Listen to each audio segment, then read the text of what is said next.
The story of Atlas Shrugged shows what happens to the world when the men of the mind, the originators and innovators in every line of rational endeavor, go on strike and vanish in protest against an altruist collectivist society. There are two key passages in Atlas Shrugged that give a brief summary of its meaning. The first is a statement of John Galt. There is only one kind of man who have never been on strike in human history.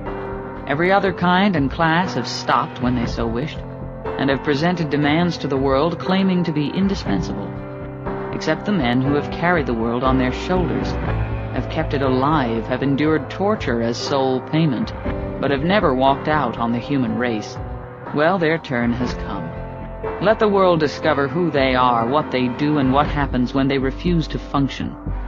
This is the strike of the men of the mind, Miss Taggart. This is the mind on strike.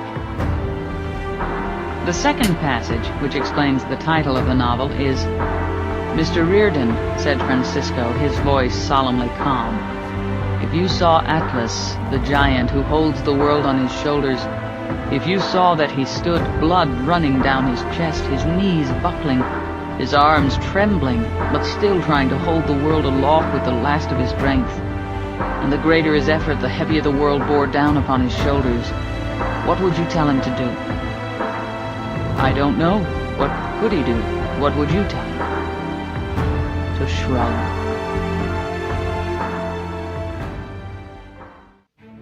The story of Atlas Shrugged presents the conflict of two fundamental antagonists, two opposite schools of philosophy, or two opposite attitudes toward life.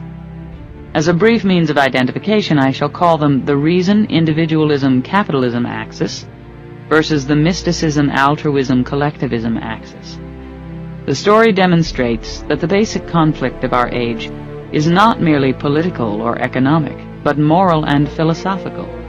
That the dominant philosophy of our age is a virulent revolt against reason. That the so-called redistribution of wealth is only a superficial manifestation of the mysticism-altruism-collectivism axis. That the real nature and deepest, ultimate meaning of that axis is anti-man, anti-mind, anti-life. What is the cultural atmosphere of our day?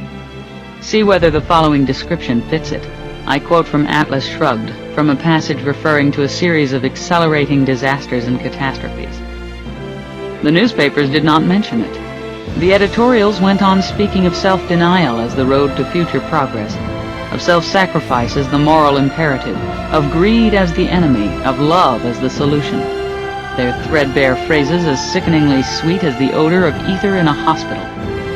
Rumors went spreading through the country in whispers of cynical terror, yet people read the newspapers and acted as if they believed what they read, each competing with the others on who would keep most blindly silent, each pretending that he did not know what he knew, each striving to believe that the unnamed was the unreal.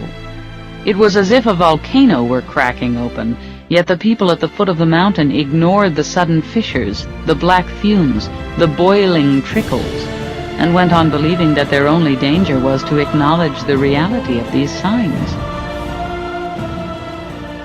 The purpose of my discussing this today was not to boast, nor to leave you with the impression that I possess some mystical gift of prophecy, but to demonstrate the exact opposite, that that gift is not mystical. Contrary to the prevalent views of today's alleged scholars, history is not an unintelligible chaos ruled by chance and whim. Historical trends can be predicted and changed. Men are not helpless, blind, doomed creatures carried to destruction by incomprehensible forces beyond their control. There's only one power that determines the course of history, just as it determines the course of every individual life. The power of man's rational faculty, the power of ideas. If you know a man's convictions, you can predict his actions. If you understand the dominant philosophy of a society, you can predict its course. But convictions and philosophy are matters open to man's choice. There is no fatalistic, predetermined historical necessity. Atlas Shrugged is not a prophecy of our unavoidable destruction, but a manifesto of our power to avoid it if we choose to change our course. It is the philosophy of the mysticism, altruism, collectivism axis that has brought us to our present state, and is carrying us toward a finale such as that of the society presented in Atlas Shrugged.